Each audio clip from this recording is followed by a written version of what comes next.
Welcome, namaste. Welcome back to Mindful Serenity Yoga. And today we are going to continue answering questions from the jar. I'm going to take a question from the jar, a question that's been posed to me directly from individuals having so-called spiritual questions, and I use the term spiritual loosely, as pertaining to becoming better human beings and creating less suffering in our lives is what I put under the spiritual umbrella. And these questions have been asked to me directly by other individuals, or they have come to my awareness from questions asked to other human beings. And I also did a search on the net to say, what's the best spiritual question that a person can ask? And it came up with some. So I've already answered close to, I'm saying 75, close to 80 questions as of today. So we'll see. Just continue. It's an exercise for me to help assimilate my learning and to cement in me that which resonates, so I know what has stuck and can carry on as I myself progress on this journey towards awakening. So my phone just kind of went on me, so please bear with me. I'm going to pull a question out of the jar to begin with, and I will read it loosely.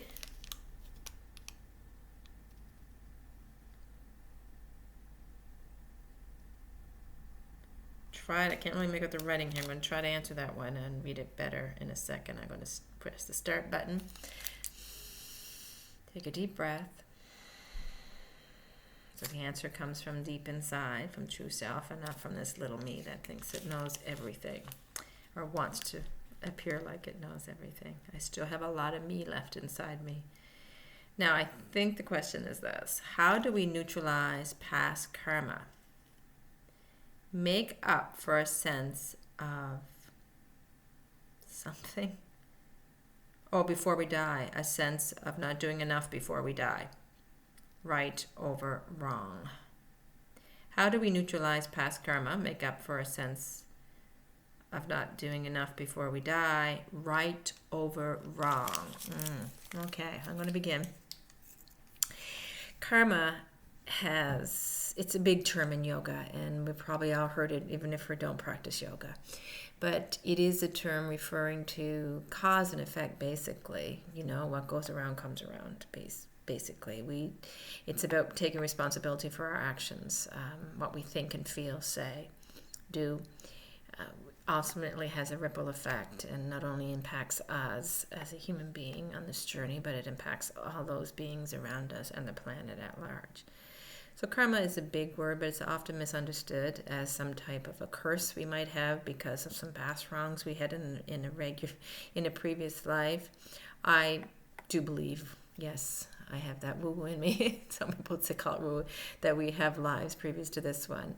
And we do carry whatever we've learned in previous lives with us into this journey, as we carry our ancestors, what they've done and haven't done over the years.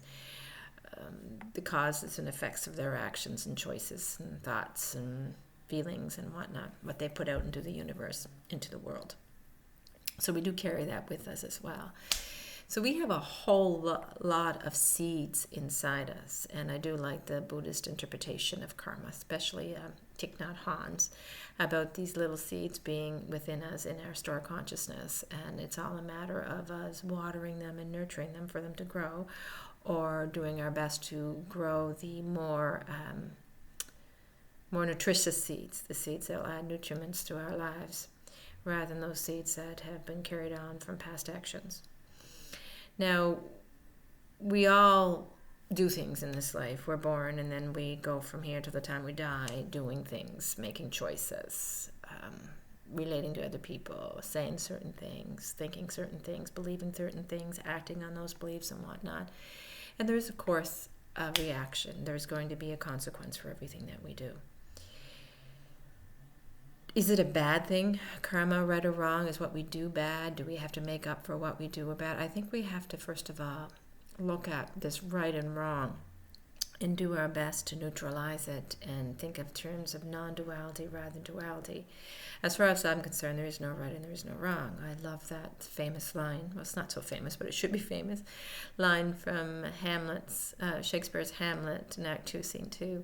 Hamlet's heard a saying, nothing is either good or bad, but thinking makes it so. And it's so important that we realize that it is our thoughts and our judgments and our perceptions of what is right and what is wrong, and that's fairly relative, and it's often based on ego rather than on the deeper part of our understanding of things. So try not to think in karma, especially in terms of right or wrong. It's just basically with an effect. You do something, there's going to be a cause, and there's going to be an effect related to it.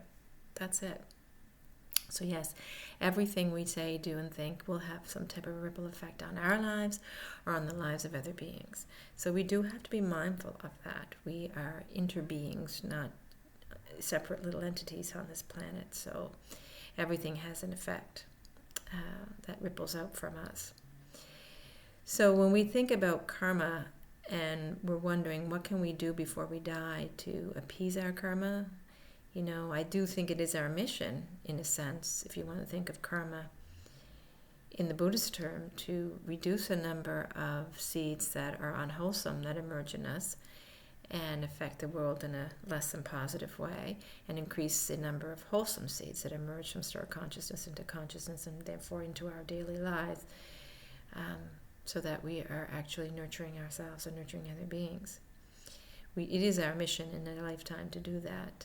And we do that every single day, every single moment we can do that by making sure that our thoughts are wholesome and not unwholesome, making sure that we're not using our minds for our own unwholesome tendencies or those of other individuals. Just watch what you're watching on TV, for example. Are you filling your mind with violence for entertainment's sake? And are you filling it with inspirational material that will benefit you and help you to grow spiritually and help others around you to grow spiritually? What words are you using and how are you using them, and how do they seem to impact other individuals? We're going to be very aware of what we are thinking, what we are feeling, what choices we are making based on what we are believing, and realize that our thoughts and our beliefs a lot of times are conditioned from where we grew up and how we grew up and the culture that we're surrounded with, but they're not necessarily reality or truth. So we have to get to the truth behind our beliefs and our thoughts and our speech before we start uttering it out, spreading it out there in an unwholesome way. So I guess looking for truth, looking for the real self beneath all this egoic mess that we create in our heads and then call karma is something to consider. So karma is a thing, yes. There is cause and effect. It's one of the laws of life. You step on a plant that provides food and you're not going to have food from that plant. So therefore someone's going to go hungry, basically. So we just have to be mindful of every action that we take in every moment, every thought that we're using, every word that we're uttering, every choice that we're making, what we're believing. And realize that those things have an effect on not only ourselves, on our own state of happiness and well-being, but on those of other people, and try to make choices that are wholesome, both for ourselves and for others, so that we're limiting the extent of karmic consequence. I don't like to think of karma in a woo-woo way, I like to think of karma as a friend and a support to us, to help us to stay wholesome, to stay on the track towards spiritual awakening, so that we become connected with who we really are at the deepest levels, and we do as little harm as possible to other beings and to ourselves. So karma is like a law, I guess, and it is a law, it's a universal law, but we can look at it as one of the laws we have in our society to keep us on the straight and narrow. It's not so much about right or wrong, good or bad, should or shouldn't be. It's just about what is the most wholesome thing I can do for me and for other beings on this journey.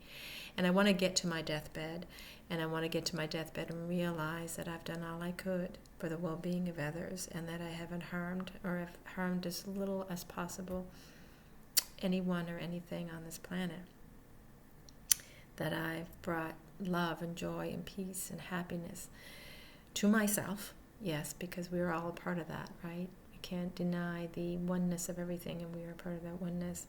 Though we sometimes think, oh, well, again, I'm going to be good for this person and at the sacrifice of myself. But when we do that, we are denying our own value and our own worth, and there can be a karmic effect to that.